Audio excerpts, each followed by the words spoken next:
Hey now, it's Brace for Impact, and I'm your host, Mike Gilbert, and I'm joined as always by JD by Gotta Leave. How you doing, JD? I'm so fucking tired. I'm so tired. I So we're I'm tired. recording on this is a special Saturday edition of Brace for Impact, by the way, because my work schedule was fucked this week. It was actually really bad last week, but we were able to do the show. This week was even worse than last week, and so we pushed it to Saturday, thinking that it would be a lot easier. But man, JD, you were stacked today, huh? Dude, I took this new job, right, teaching, and I really like it. I do. I really like teaching. But like I have two other jobs at the school, so I'm spending right now an average of like 12-hour days every day at school. And then because I was a freelance videographer, I have to finish all my bookings for the year. And then we have practice on Sundays. So it's like I'm putting in 7 days a week, like long hours. I'm wiped, bro. Like Man, I just want to sit and watch TV for a little bit or do nothing, but it's tiring. I know. Listen to JD bitch. Woo-hoo-hoo. Fuck you, well, dude. Me. yeah, no, that's dude, I've been there. I've had those weeks, I've had those struggles, and then on top of it, guess what else you are? You're a fucking husband and a dad. I know. I And that's so what. and you What's got to what this? carve out that time too, But that's right? what sucks is like I got to fulfill all these dates, and like I missed my kid's soccer game today, and then like I got to film this wedding because I have these dates booked, right? And it's a family style wedding, and like because of my contract, I get to eat dinner. Right, it's the one thing I say. I get to eat dinner, and like they have family style. So there's like family style weddings. They just pass the plate around, and they had Right. roast beef, right? And this one fuck face at the end of the table takes 5 pieces of roast beef. So there's nothing for the other half of the table. So I asked one of the guys walking, I'm like, hey man, we ran out of beef, and I can't eat any other stuff because it's all full of sauces, and Johnny gluten free can't eat that stuff. I'm like, hey man, we're out of we ran out. Can we get another plate of beef? And the guy says, I gotta serve everybody else, but I'll see what I can do. I'm like, all right. So he does. They start doing it. So the guy next to me grabs the plate and takes it the other direction, Oh my and it's gosh. heading to this other guy. And I said, and I'm like, you know what? Fuck this. Hey man, wait a second. I didn't get any last time. And this motherfucker looks across the table from me and is like, oh, this guy didn't get to eat. Whoa. And he just goes off. So I'm like, yeah, man, I didn't get to eat. Bring it over here. So I grabbed one piece of beef, stuck it down my throat, and walked away from the table. And I was infuriated. And then the couple gave me $100, so like cash, and I went, well, okay, I'm okay. I'm okay now. Money Yeah. makes everything. I mean, he just gave me a G to do nothing, so okay. I guess I won't beat up Uncle Dave sitting in the corner because I really thought about it. Oh, not It's our not Uncle not Dave. yeah, All not right, our I Uncle just Dave. pulled the name Yeah, out of. I just pulled the first name that came back. No, we like that Uncle Dave. Uncle Butch. I don't know. This is my day to day. I'm like sitting driving home, like, man, fuck this shit. I'm getting pissed off about fucking beef. Like, ugh. It's been a long couple weeks, man. How are you? yeah. No, it's been a long couple weeks for me. So last week, my boss was out. So when your boss is out, then you take his role, right? And so I was filling basically two roles. And then this week, my kind of my right hand, the kind of the guy that kind of coordinates everything for me, he was out. Ooh. So I had double that work, and then I had another person that asked me to fill in for them in their role in a different section. So I had to go fill in for them for a while, and that's what really drove me to be late on Thursday. So Thursday, so Impact the YouTube Ultimate Insiders comes on at like 2:30 in the afternoon here. But because I'm like one of the top guys, I have my own office, right? So I can just put it up on YouTube on my computer, and I'm not really the one out in the field doing the stuff. So I could do everything I do from the office. And so what I do is like kind of coordinate stuff, and I'm like a program manager. I'm like an overseer of all the things. So my day-to-day folks, they're out there in the field, they're out there thriving, doing their thing. And if they come to talk to me, if they need my help with anything, I can just hit pause, and then I can officially, essentially I can, watch the show while I'm at work. And then I get off at 4:30. I can come straight home, clean up a little bit, and then I can go right into podcasting. But on Thursday, our big bosses called me up into a meeting at 3 o'clock, which is right during showtime. So I couldn't actually watch the show, and I didn't get out of that meeting until after 5, and so I wouldn't have even been able to watch the show until 5:30. Thus, I wouldn't have been able to record until after 7. And if you think about it, 7 o'clock here in Hawaii time, 5 hours forward is JD's time. So that wasn't going to work for a guy that's got to get up and go to school the next morning. So At 2 in the morning? No. yeah, yeah, No, because I we, yeah, wasn't. we essentially, we would have recorded at midnight. We probably wouldn't have got off the air till 1:30. So, and then you wouldn't have been to bed till 2. So we just couldn't do it. And so we had to push everything to Saturday. So I appreciate everybody's flexibility. Real life gets in the way. JD and I are busy dudes. We got full-time jobs. We got families to take care of. Fuck, I'm back in school. So lots of stuff going on in our worlds. And I got a motherfucker denying me roast beef. God damn. Sorry. I'm not going to let that go. That's a red line, bro. You don't mess around with another man's roast beef.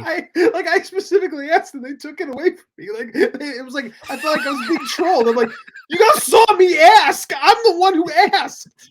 Like, you got this goodness for everybody, and then they just took it away from you again. What made me angry was the dude who took 5 pieces the first time was going to take more. And I'm like, that defeats that's like against the idea of family style, which is to share, you selfish cocksucking piece of garbage. I'm over it. I'm good. Yeah. Get it out of your system, JD. Get it out of your system. You said if you have to bitch about something, do it on the show. So you're about to tell this to me before we hit record. I'm like, hell no, this is hilarious. Let me hit record first. All right, here let's get into a little bit of breaking news, shall we? Breaking news.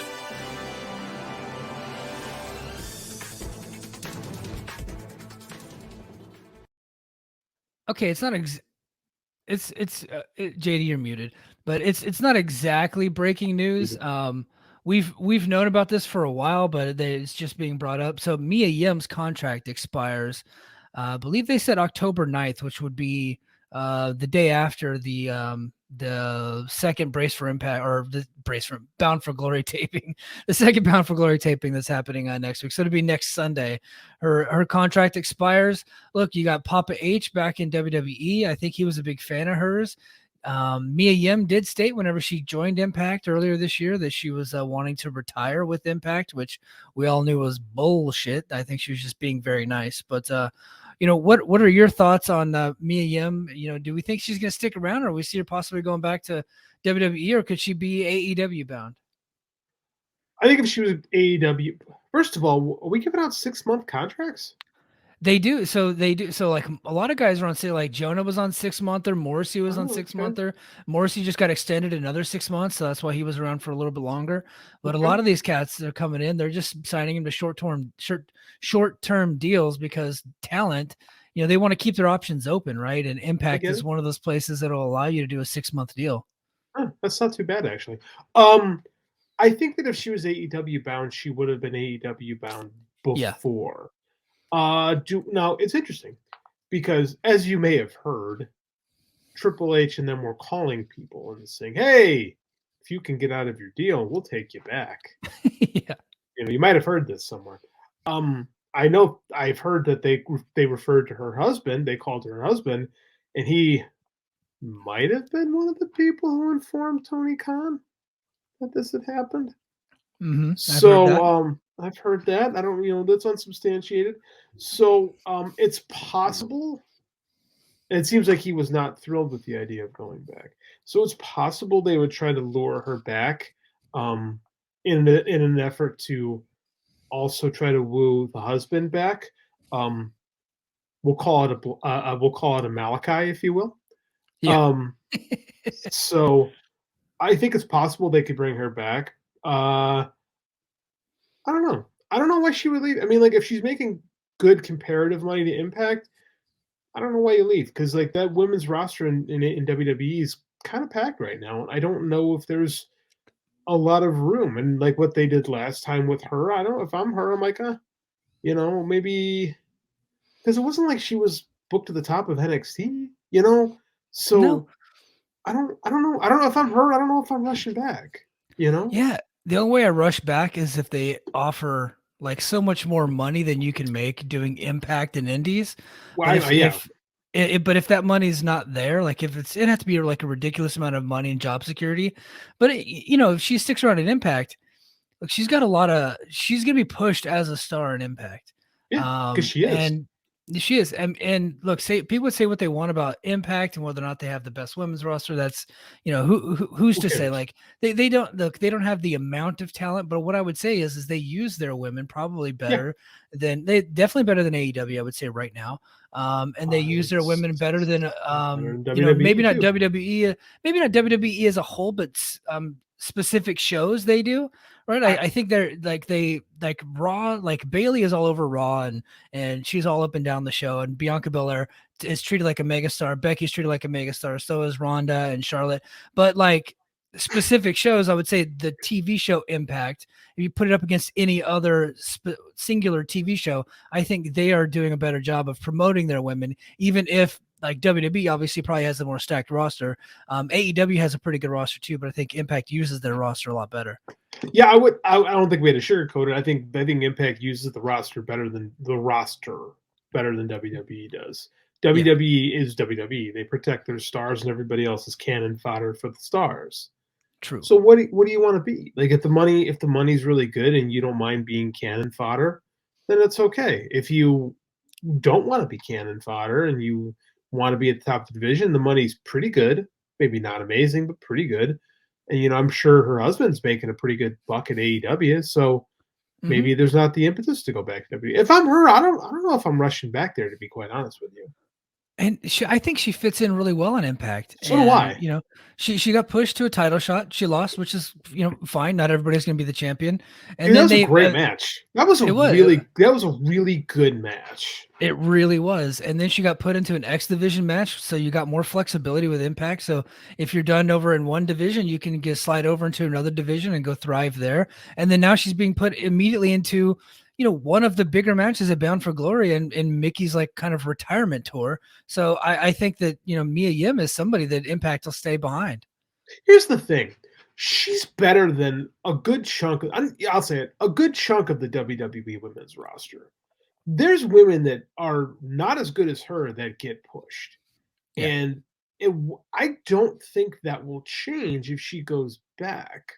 So if I'm her, I'm kind of like, I don't know if they value me, and I don't think they value her, right? I don't, because it's not like she had this epic NXT run. So I mean,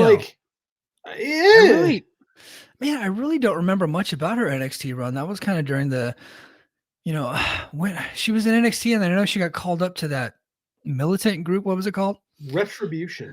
Retribution, which was god awful, and she ended up asking out of that and going back to NXT, and then she just didn't do anything. So I wouldn't have the faith that Papa H is going to push her, even if she does go back. I know Triple H is the greatest thing to ever happen to professional wrestling, and we're still in the phase where we must genuflect before him and tell him he's wonderful. Like he's so great that nobody's buying tickets to AEW anymore. I heard today. So I did hear that today, which is. Another conversation unto itself. What I think is hilarious is he's overinflated the ego of every mid-card talent in professional wrestling. All the mid-carders now, like, well, I'll be better over there. Did they do anything over there? No, but to change the scenery, So he's like, well, not only will I push you over here, you could probably get married. You probably meet your soulmate here. That is one thing they do have. In our playground that we have, this big orgy we call NXT. Yeah, that is true. There have been more marriages were started than jumpings in the parking lot of the NXT locker room. Yeah, the parking lot's not safe, and neither is the sex in NXT. Yeah. No, basically, I think that if I'm Scott D'Amore, I'm trying to make her happy because I think that she could be an important player for this division for a couple years to come. I don't think they're done with her yet. I think she's got a knockout title run in her at some point.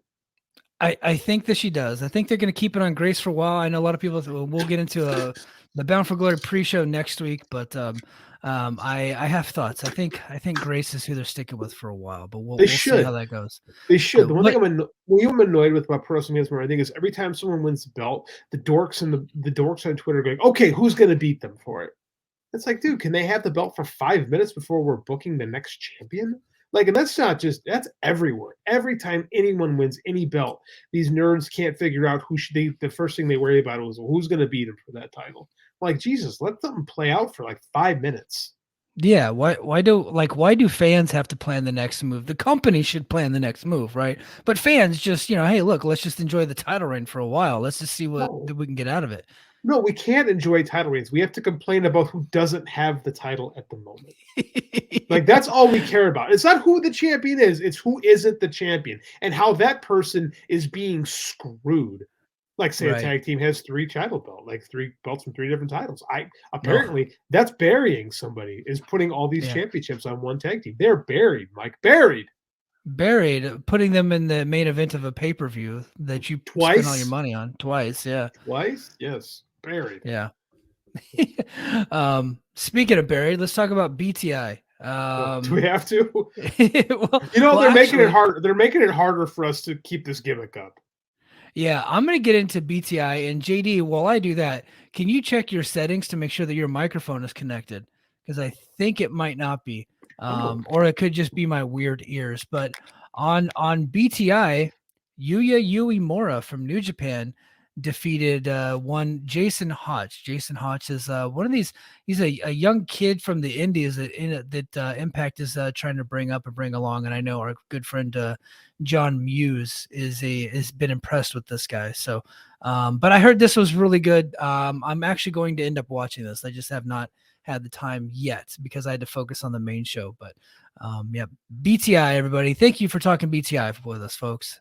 You tell me I had my big beef fit without having my microphone plugged in. I was doing this just into the computer the whole time. Damn it, Mike. Yeah, and I it took me a little bit to notice it, and I was like, but you were talking, I didn't want to interrupt you while you talked. So I was having a fit. You didn't say, hey, by the way, genius, plug your microphone in. Credibility.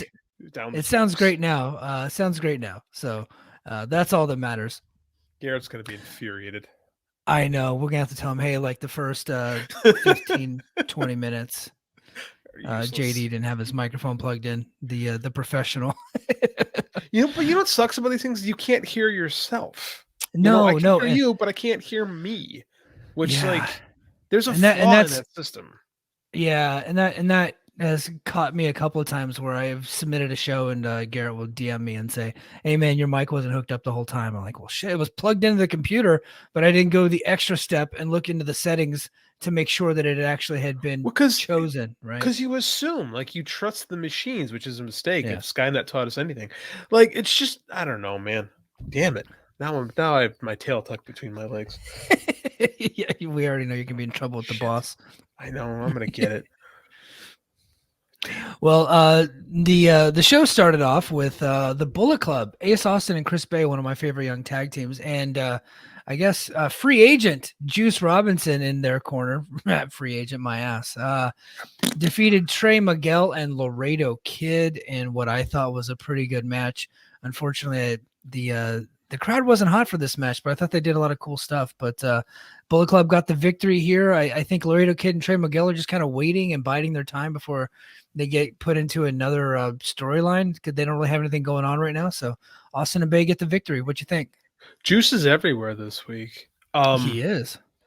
I don't believe him. He lies. Whenever anyone tells me he's an old school worker, he's a freaking liar.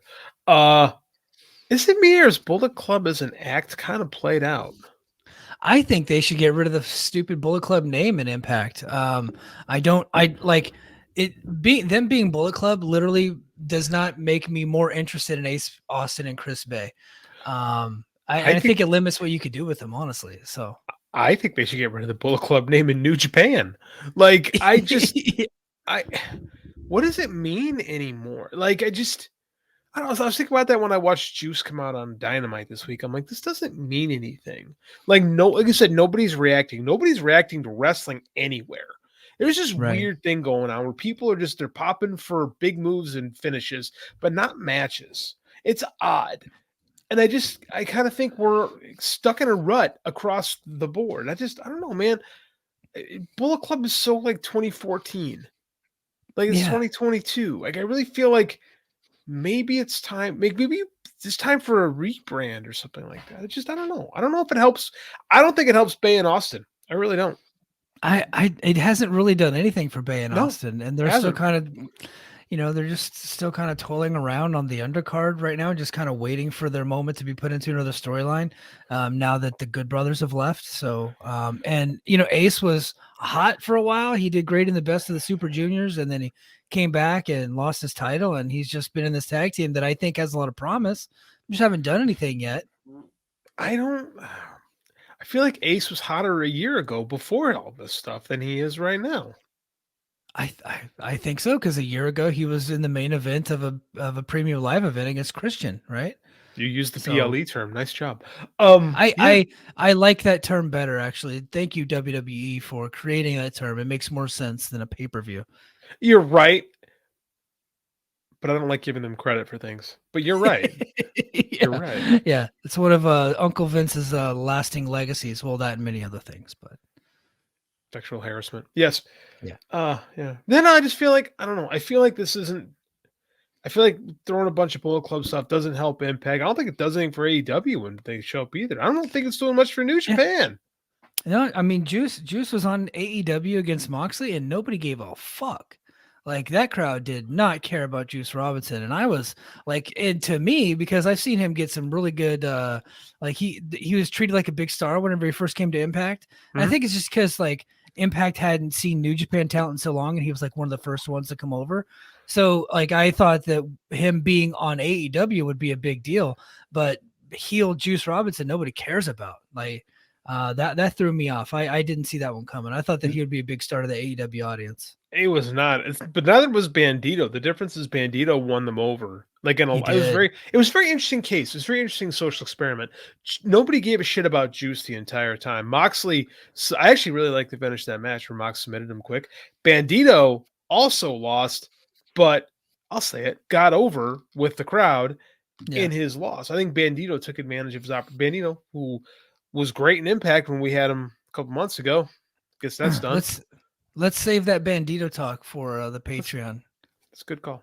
Yeah, talk about something because we got that, and then we're gonna talk Antonio Inoki on the Patreon. Oh yeah, so okay. Yeah. So we need to talk about the all-time legend. So stay tuned. Go to patreon.com/FightGameMedia to hear us talk about Antonio Inoki. We're gonna get into some Bandito stuff. El Hijo del Vikingo. Oh shit, I butchered that El Hijo guy's del Vikingo. Vikingo, yeah, he is eligible to wrestle in the States, so we're going to talk about him. So, who has been in Impact before? That's why we're going to bring him up, and he's being linked to Impact. So, Uncle Dave said that he would possibly come over. So, we're going to talk about that. But anyway, yeah. So this was a good match. I'm done with the Bullet Club. I think it's super played out. Next, we go to Gia Miller. She's talking to Gujar, who last week lost a ladder match to Brian Myers. He said he suffered a broken nose. It looked legit to me, though. It was pretty gruesome. But he's going to enter the Call Your Shot Gauntlet match at Bound for Glory, which is, I think, a good spot for him. So get in 5 minutes, get tossed. Gujar broke his nose for a match that I forgot happened a week ago. Yeah, right? I mean, ladder matches mean nothing now. Everyone has them. They don't mean anything. They don't. And you know what? And this sucks because the guys really worked hard. They do. Did.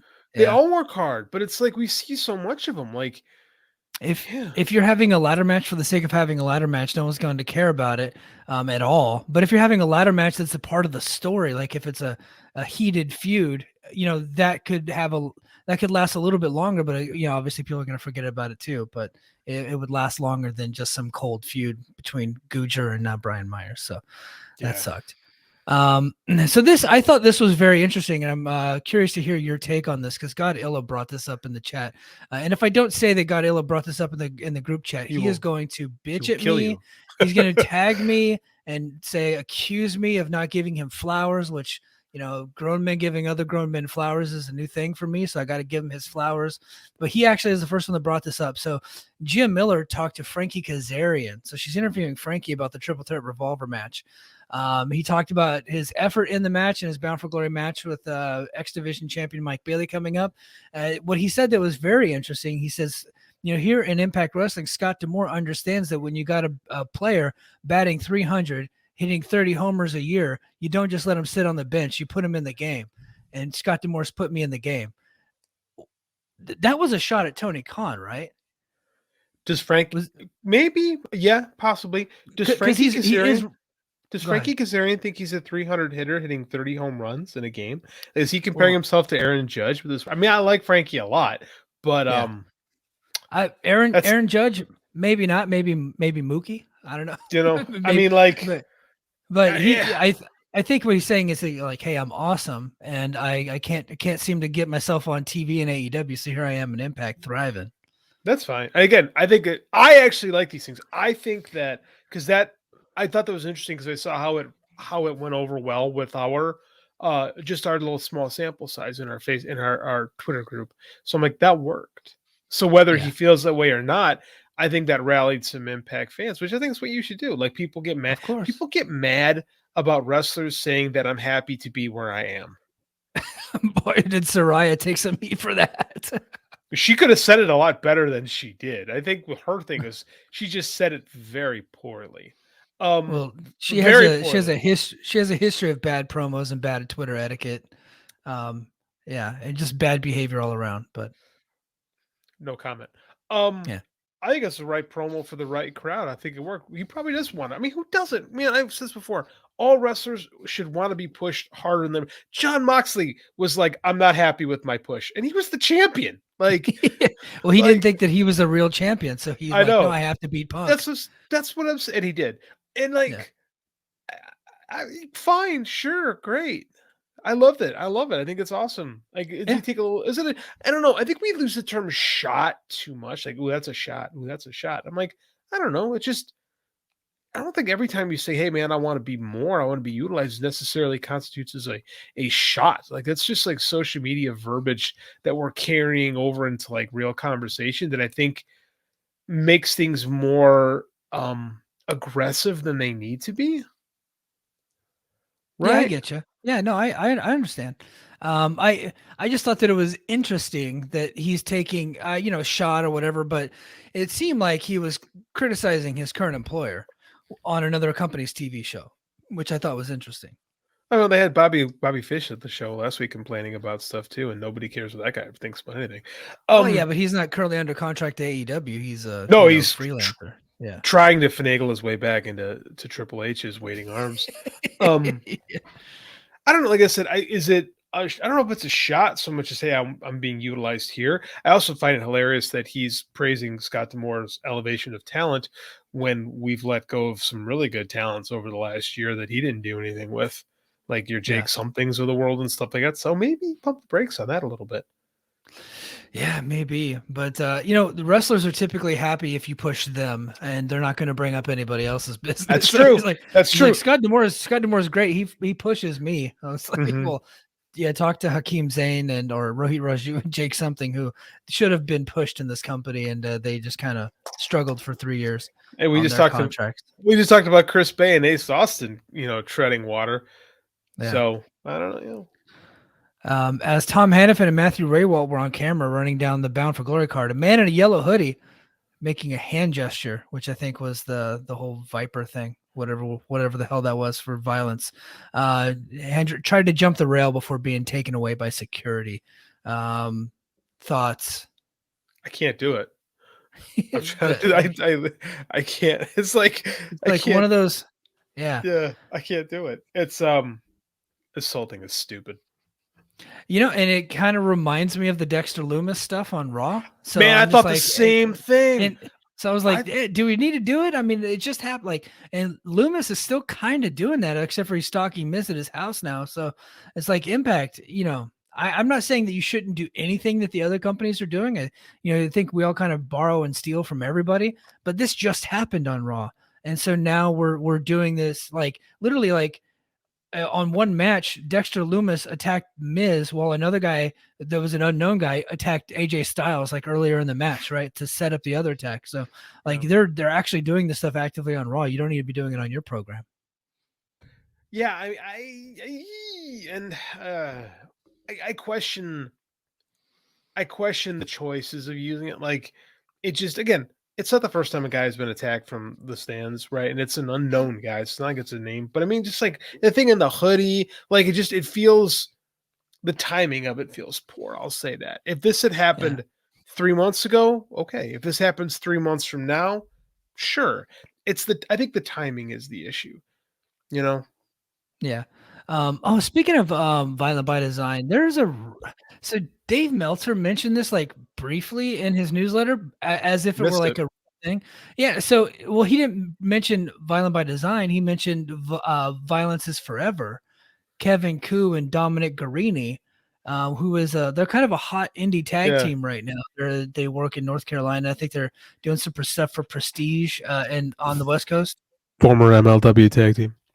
Former MLW tag team. He mentioned them as being Impact Wrestling talent. I don't know if that was just a typo or what, but I got to thinking, these guys would actually be perfect to be bringing into Violent by Design if they were going to bring them in. They got the whole violence thing already, connection. Last time I saw Dominic Guarini, he wasn't all that good. But Kevin Koo, I'm not really all familiar with, but he seems to be energetic. I don't know. Kevin Koo's better than Dominic Guarini. I like Dominic Guarini in theory. Right. Like Dominic, he's popular on the right wrestling circles, right? So we're supposed to say that Dominic Guarini's awesome. I'm not a big fan of his work in the ring. I think his whole gimmick is that he used to do BJJ, right? Like, well, I think he's a purple belt jiu-jitsu. I mean, like, someone's like, oh, the gimmick should be he's a black belt. I'm like, well, the saying you're a purple belt makes you sound legitimate in jiu-jitsu. Right? Because a black belt's very hard to attain in jiu-jitsu. They make you wait forever before giving you. So saying you're a purple belt actually gives credence to what you're saying. I think he's a pretty good jiu-jitsu player, but pro wrestler, he's okay. The tag team seems to get over. That being said, I think they would fit in pretty good here. I like Kevin Koo. I think Kevin Koo's pretty good. Neither one of them are body guys. So for a TV promotion, but their work's good. I mean, like Kevin Koo specifically works good, and I think that he makes up for some of Guarini's shortcomings.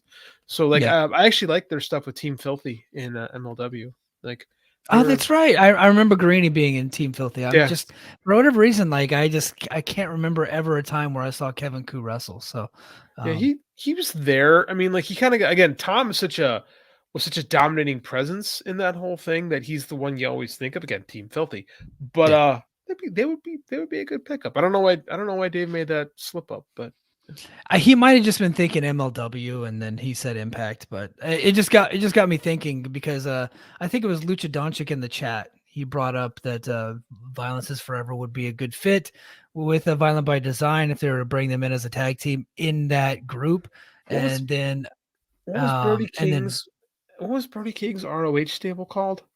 They're Violence something too, right? Were they Violence? Lifeblood. No, that was Juice.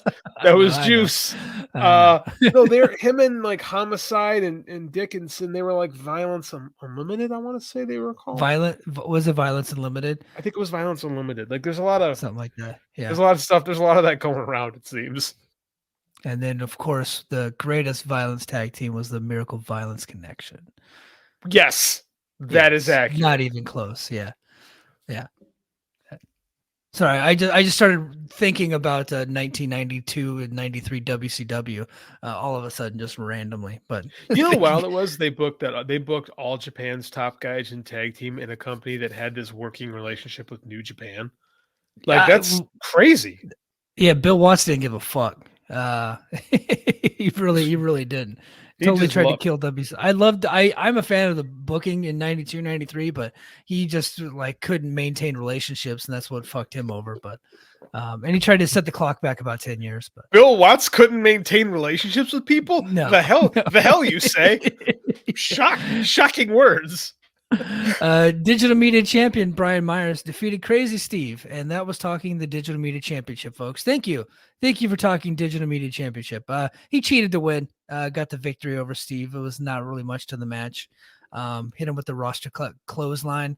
Then he got on the mic afterwards asking for more competition from the blue check marks and such, and then issued an open challenge at Bound for Glory, a challenge which seems to have been accepted by one Joe Hendry, although I don't think that's official. I think that was just something on Twitter. They were going back and forth. So who knows who could be in that spot.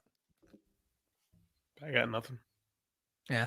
One of the names that came to my mind was John Morrison or Johnny Impact, because, it seems like AEW might have passed on him, and I don't know. I mean, the guy's in his 40s now. I don't know if WWE is going to bring him back, but I thought that'd be a good guy to bring in for that spot. So, yeah, is the digital media title beneath Johnny Johnny Impact? 100% it is. No, it absolutely is beneath. He's the former Impact champion. That's what I'm saying. I think you could bring him in. You should bring him in for the world title, but I just know Impact. So it just seems like something they would do. Yeah, I can't argue with your logic there. Yeah. Swinger and Dice were backstage talking about Swinger's Palace, and the Swinger's ex-fiance, Swingerella number 2, I think. Was it number 2? I believe it was 2. Number 2, yeah. And another woman who I believe was Swingerella number 1, Riley Rockets or whatever her name is. They were talking about it, and then his ex-fiance and another woman confronted them. Johnny Bravo then walked in as he is the Swingerella number 2. He is the new husband of Swingerella number 2. And then they made an inside joke about no one watching Wrestle House 2, which I thought was actually kind of funny because literally nobody did watch that show. In fact, we didn't watch. Yeah, we didn't even do a show on it because we're like, you guys are gonna waste our fucking time. We're not watching it. So, and then Tile Valkyrie and Jessica walked in and they were disgusted by the scene. Dice found a roll of cash that happened to belong to Hernandez. The guy who wrote this said this was awful. I laugh at Johnny Swinger and Zicky Dice, but for the most part, it was pretty bad. Might be my least favorite Johnny Swinger thing. That's not Wrestle House related since we started doing the show. It's whatever. Yeah. I feel like this just ate up TV time. Yeah, it did. And then another Joe Hendry vignette aired. He said the same Canadian actors. I'm pretty sure these guys are from Scotland. They're from Joe Hendry's wrestling school out of Scotland. I think he said that. I think he put that on Twitter. Yeah, he did. Yeah, he did. And he said he actually they're wrestlers out of his school, and he actually paid them for these vignettes. So Hendry's filming all these himself. So, which I think is cool. I thought this was number 3 out of 3. If you're ranking the videos that we've seen so far, where they come into the courtroom and all that stuff and looking for getting some money, and the money's going to Joe Hendry. I didn't think this one was the best, but I thought it was still pretty good. Still pretty good. I got something for Patreon. Remind me to talk about this and Kurt Angle when we get to Patreon. I have a take. All right. So on Patreon, sign up for Patreon right now. Go to patreon.com/FightKMedia, where JD is going to state that Joe Hendry is the next Kurt Angle. All right. Stay tuned for that. He's going to get a lot of heat. Not what I said, but sure. If it sells, you know what? If it sells subscriptions, yes, that's what I said. It's like, I got to listen to this fucking idiot compare Hendry to Kurt Angle. And then a camera secretly caught a conversation between Rosemary and Father James Mitchell. She was asking for advice about her issues with Havoc and Jessica, as she wants Havoc back and not Jessica, obviously. Valkyrie and Jessica then walked in as Valkyrie pleaded for Rosemary to drop it. Jessica likes who she is, and Valkyrie said that Rosemary is in or out. They're in. They got excited again, and they're going to go and get the tag team titles. So there you go. This JD. entire sequence is based on the idea of Rosemary asking Father James Mitchell, of all people, for advice. Well, if you remember, Jessica Havoc was down into the pit of hell with Father James Mitchell, and then they had to go. Taya Valkyrie had to go get her out and bring her back, and she became a new person. And now, I know. JD, but now. Want Father James Mitchell to take her back to hell and bring back the other Havoc, which could happen in wrestling. So it could happen in Impact. Like, it's all in continuity. Like, it's all there. It just, I don't know, man. There's times I watch this show and I'm like, it's not for me. Like, I don't know, man. I'm not gonna do the gift thing like you did, like you like to bring up, but it's just, I don't know. It's just. Hey, you can't hit home runs every time, Aaron Judge. He struck out tonight, so That's 61. Is he clean? You think he's clean? You know what? I think it's a lot easier, or I think that if you got a lot of money, I think you could beat those tests. No Do matter you think how often you're what tested. do you think? Do you think he's clean though? You know what, dude? I honestly, because I have no evidence to the contrary, I'm gonna say he's clean. But if he popped positive, or somebody found something where he was getting something from a pharmaceutical company or whatever, it wouldn't shock me in the least. Do you think he looks like McGuire and so like baseball's deceptive? No. Like he doesn't look like McGuire and Sosa look like they could have been in WWF at the time. Like Oh, and they look like, from earlier in their career to the home run years, they look like completely different people, right? Same with Bonds, right? Like Bonds is this super fit athlete, one of the best baseball players ever, even like before the roids. And then all of a sudden he looking like Bobby Lashley, like he was like that He huge, did. right? At He one did. point. He did. He had He the big did. He bald looked- head and everything. Yeah. He did. He looked like Bobby Lashley. You're 100% correct Yeah. on that. And so Aaron Judge, Aaron doesn't Judge, strike he me just like that. But you know what? Honestly, a guy that did shock me that was on the road was A-Rod. I thought, oh, he's just like a super fit athlete, just kind of a bigger guy, naturally strong, and then it turns out he was on the roids the whole time. So Yeah, you're a lot of times those guys can be deceptive with who is Yeah. on steroids. Like Roddy Piper was on steroids, and a lot of people are like, what? Like you hear that, but yeah, he was on. but when you look at his early WWF run, you could kind He's of tell. bigger than you think. Yeah, he's definitely bigger than you Like, think. Like if you look at Piper. 84, 85 Piper versus 1980 Piper when he's in Los Angeles, completely different human beings, right? or like 89, 90 Piper when he's also clearly not on it anymore. Yeah. Right. Yeah. Yeah. Next we go. I thought this was cool, man. Black Taurus defeated Ring of Honor legend, one of the greatest wrestlers in the history of Ring of Honor, Delirious. I think you're delirious if you fucking believe that. But he defeated him. I thought this was a good little match, and Black Taurus gets another win over a white guy, so that's cool. They got to bring in guys from another company to beat for Black Taurus to get wins over white guys. You know what? Hey, he's got a couple. He's kind of on a winning streak. I think he's won his last few matches, and then in the Triple Threat Revolver, he's the only one besides Kaz who didn't get pinned. It's true. So I'm like, man, I think they might be trying to do something with Taurus here. Maybe. It'd be a really good idea. An Impact Lucha title. I know a guy who had that idea once. Man, I'm kind of proud of myself that both myself and John Muse had that idea at the same time, just different names of the titles. So I remember having both those conversations, being like, I think I've had this conversation before. It was like the same week. You guys both had the same idea. It was weird. Yeah. But I thought this was a good match. And Taurus this was a good great. match. It was a good match. Yep. Taurus is awesome. Yes. Yeah, no, he's fantastic. I just don't think the gimmick is gonna work in some of the bigger companies. I think that would kind of hold him back a little bit, but he's so damn good.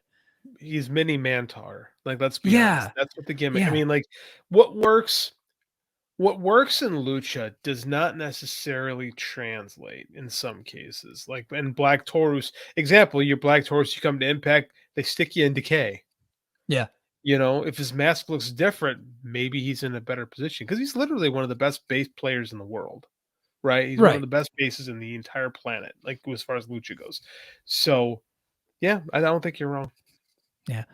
Next, we go to a Bob Fish interview. He was backstage. That's why he was at Impact. Gia, I hate to be the one to tell you this. He doesn't have a job, so that's why he's at Impact. He needs money. But he said competition and legitimacy. And then he called out Impact World Champion Josh Alexander, or Alexander's next challenger, Eddie Edwards, and that he intends to challenge the winner after the match because he is going to be in the gauntlet for the gold, or what are the call your shot gauntlet at Bound for Glory. So, and the person who wrote this, was it Josiah? Hold on, Chick Fritz. Chick Fritz. Yeah, we can bury Fritz. Fritz said that this was very unimportant. So that's what he said. I disagree that it's unimportant. They're trying to make it seem important. There's this weird thing on Twitter that I'm kind of over, where everybody makes really bad Bobby Fish jokes, but they think they're hilarious. Like everyone on Twitter's like, Bobby Fish is old. And I see like 20 variations on that joke every day, and none of them are funny because none of you are funny. None of you motherfuckers are funny. Yeah. Well, look, Bobby Fish is like in his 40s, but the guy can still he could still go. Yeah. Like the guy, like his match, like I know that people got mad at him for kicking out after the go to sleep that he got hit with CM Punk, but that was a good match. Okay. Right? Okay. Owen Hart broke Steve Austin's neck and kicked out on 3. Yeah. This is just an old school wrestler thing. Like, it's cheap shit. You kick out on 3, but I mean, like, I don't know. Everyone takes everything. Everything is so like offensive, and people get so mad about dumb shit. Right. Well, and especially people that have never been in the ring are getting mad over stuff like that. And if the other wrestlers were really mad that he did that, he probably wouldn't have been brought back because he ended up getting signed right after that. Yeah, he would have gotten a receipt, as they call it. Would have gotten punched in the face. Which would have been cool to see. Yeah. The aforementioned Mia Yim had an interview. Said Mickie James' title or retirement tour continues with a match against Yim at Bound for Glory. Yim referenced her history. They actually even played a clip from 2010 Maryland Championship Wrestling, which I thought was kind of cool that they actually would utilize something like that. So James ended up beating Yim in that match and then claimed that she was much more prepared. And this was a good little segment. I think at one point Giselle Shaw showed up, I thought, but it wasn't in the recap here on the Observer, but I thought this was a strong interview, and I really liked they're using the indie footage. I think she's a better interview than people give her credit for. Like, she's not like the greatest. She's not Becky Lynch, but I think she's solid. I think she's a solid interview, man. I like Mia Yim. Me too, and I think she's a great star for this company, and I hope that they figure it out and they're able to get her for a couple more years. Maybe the 6-month deal was just kind of like, you're kind of courting a little bit, you're dating a little bit, and then we'll see, hey, do we want to continue on at this point? And I hope that they come to the conclusion, both sides, that this is the perfect fit, because I really do feel like this is the perfect fit for both of them. Because I see her, if she goes to AEW, I see her going over there just kind of like Athena, right? And go over there and probably back down the card immediately, right? Doing stuff on Dark and, and stuff like that. So here, I think she'll be in meaningful stories and have big matches. I don't think she's going to, I don't see AEW in her future. Like, I don't. Like, I really feel like if they wanted her, they would have gotten her a while ago. And I don't foresee that. I think she's good here. I think WWE is more of a concern. I hope she doesn't go there because her talents weren't valued last time. And they weren't, like I said, in NXT, they weren't valued that much. Like, I hope she stays here. Like, I really do. Yeah, me too. Next, we have the Honor No More celebration. This kind of went on for a while. Nothing really kind of happened. They ended up getting into a brawl. So after a while of Eddie Edwards talking shit, where he mentions the word righteous a few times, which I thought was interesting because he had, Vincent right there next to him, who is the leader of the righteous. So maybe that's nothing. I have no idea, but I did just wanted to point out that was interesting to me that he kept using the word righteous, that his cause was righteous, whatever that cause may be. Alexander walked out with a microphone of his own, claimed Honor No More was afraid. And then Eddie Edwards responded, claiming Alexander was blind and he would open his eyes at Bound for Glory. And then eventually they challenged Alexander to a fight, to fight all of Honor No More, and then he obliged him. And the next thing you know, Rich Swann, Heath, and the Motor City Machine Guns came, and then they had a big 5-on-5 brawl. This just kind of was meaningless, went on forever, and I don't know. I just wasn't interested. Spinning their wheels, man. This whole Eddie Josh thing is just a bunch of wheels spinning. I don't know if they waited too long to pull the trigger or what, but I feel like the teeth are really out of this thing, and this is possibly my least favorite Josh feud the past year. Yeah, so I think that they should have done this at Slammiversary. I agree. I felt like they should have kept Eddie Strong to Slammiversary, and that should have been the crescendo. But they wanted to go with Eric Young because the 20th anniversary. Eric Young's an all-time TNA legend. I get it, but I think they made a mistake. I think that what they did was they just kind of like pushed Honor No More to the back burner for a while, and then now they're trying to push them back up to the top. And I think people just stopped caring once they lost so many matches in a row. They just stopped caring about them. And then Eddie lost a couple of matches. I know he lost to Ishii and he lost a couple other ones. So it's just like, Yeah, I really feel like the time to go with this was early on when Honor No More was one of the hottest things in wrestling for Oh, a little yeah. bit there at the beginning of the year. That was a really cool storyline, and people were into it and talking about it. And I didn't feel like we took advantage of it at the time. And now that they are, and you hear about how half the units, contracts are expiring, I feel like we missed the window. Mm-hmm. Yeah. I really do. Yep. Next we got Heath and Rich Swann defeated PCO and Vincent.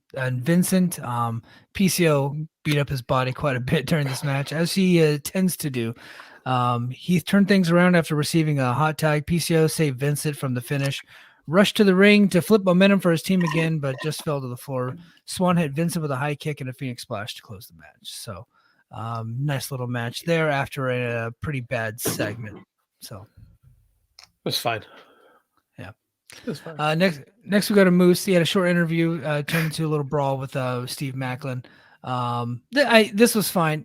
This basically Moose finally admitted that he and Macklin had a deal, and that now they're both in the call your shot gauntlet. So it's fine. Again, this is just moving us forward. Yeah.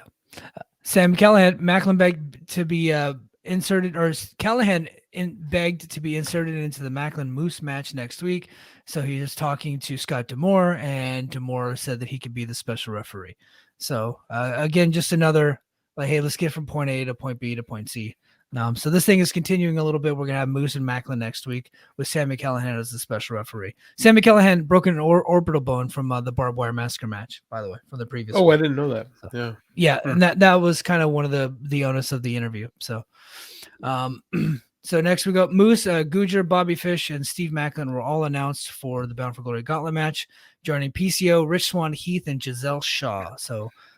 Quite a few people already announced for that. I'm sure we'll have some surprises and some legends and whatever else. Yeah, and then we go to the main event. Masha Slamovich defeating Allie Katch. Allie Katch from Game Changer Wrestling. A very, very, very not good wrestler is Allie Katch. That everybody pretends is great because of Twitter. Oh, well, you know what? And so I had a conversation with a mutual friend of ours, and I'll tell you who that is off air. Okay. But he has actually met Allie Katch and has had some conversations with her. And he was like, yeah, she's not good. However, everybody just seems to like her. Like, she's like one of the boys. Like, all the wrestlers love her. They like to bring her along and give her opportunities because they just think she's like an awesome chick, that she's just fun to be around. Everybody seems to like this person. She's a sweetheart. And so that's why she's getting these opportunities. And you know what? I'm just like, okay, I get it. All right. Now, do I agree with it? Right? No. But I do get that, hey, you want to give your friends opportunities. Even if they don't deserve them, that's your friend. You want to hook them up. I totally get it. So she shouldn't have been on this show, but since she was, if she was going to be in this match on this show against Masha Slamovich, who spent a year killing every other woman in the division within a couple of minutes, right? Every woman that she ever faced, with the exception to Deonna Purrazzo, she killed in just a few minutes, right? No sold everything. And then all of a sudden we're bringing in an Allie Katch, who this audience doesn't even know yet. No right? video packages. Well, no I didn't get any video packages. I needed a video package to know who Allie Katch was. I didn't. Right. But. Yeah. So nobody really knows her yet. And I'm not like one of those people like, hey, I don't get mad if you introduce a new character and you don't explain to them who they are right away. If I know that I'm going to eventually find out this person over time, I'm cool with that.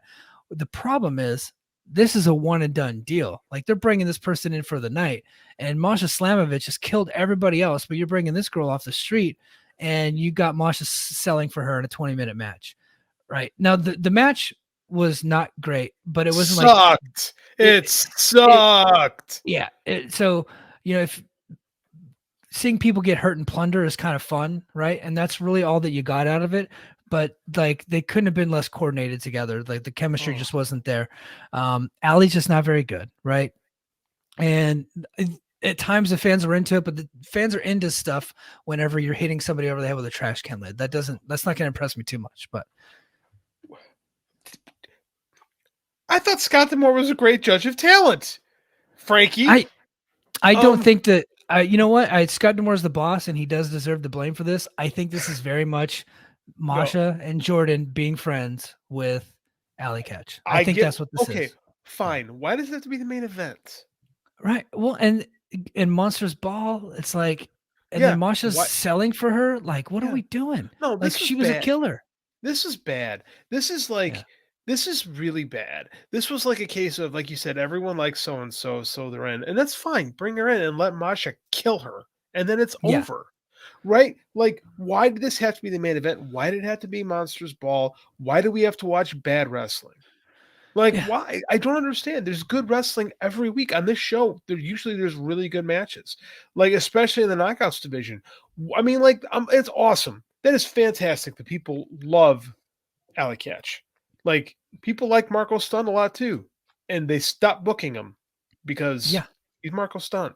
Like, at some point, like, it's got to be a business, right? And why did this have to be the main event? Why did you have to take this? Like, why did we have to have Masha selling for this person who's not good, who you have nothing invested in? Like, everything about this was so poorly done, and it was a bad match. I don't think it should even been on television, let alone a main event. It was garbage. It was indie. I mean, like, I like indie wrestling, but that was indie garbage. It was awful. Yeah. Awful.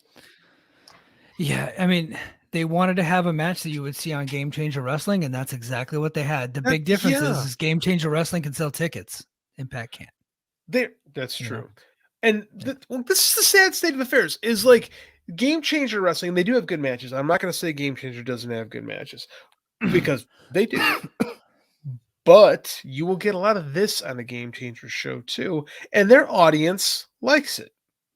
Yeah. It's not an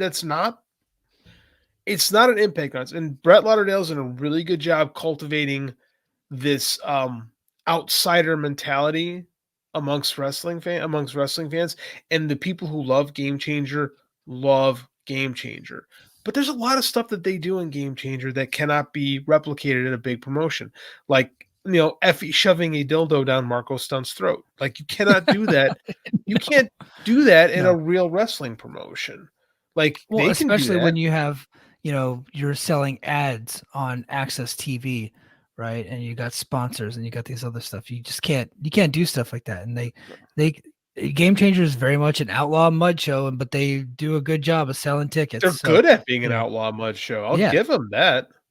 Yeah, and so they wanted to bring a little bit of that here. I think that Allie Katch is desperate to get on TV. Desperate might be a strong word, but she really wants to be a TV wrestler, but she just doesn't have the skill set. She has the friends, but she doesn't have the skills. And her skills, so they put her in a hardcore match. So look, they wanted to bring Allie in, right? So they put her in Monsters Ball because they wanted to, you know, play to her strengths a little bit, because she's not, look, you bring in the Sandman, you don't want him to have a wrestling match, right? You're going to let him use some tables and chairs. Hold on. I'm not comparing. Okay. Yeah. Sandman was incredibly over. Allie Katch is not, right? So, but you bring in somebody like that, you're going to want to let them have their type of match, right? So AEW, when they brought in Nick Gage to wrestle Jericho, they had a death match, right? And so you bring in Allie Katch, you don't want to have Allie Katch in a regular match because she's not a very good wrestler. So you put her in a hardcore match. So I think that's why they did the Monsters Ball. It just, even in a Monsters Ball, she's not good. Like, the skill set's just not there. Why are we bending over backwards to protect people who don't work here? That's the whole thing. I don't get it. That's my whole thing. Why? Okay, look, if you're gonna bring her in and you want to put her in a hardcore match, great. 5 minutes, let her get 2 moves on Masha. Masha kills her, and then we go home, right? Like, that's what we should be doing.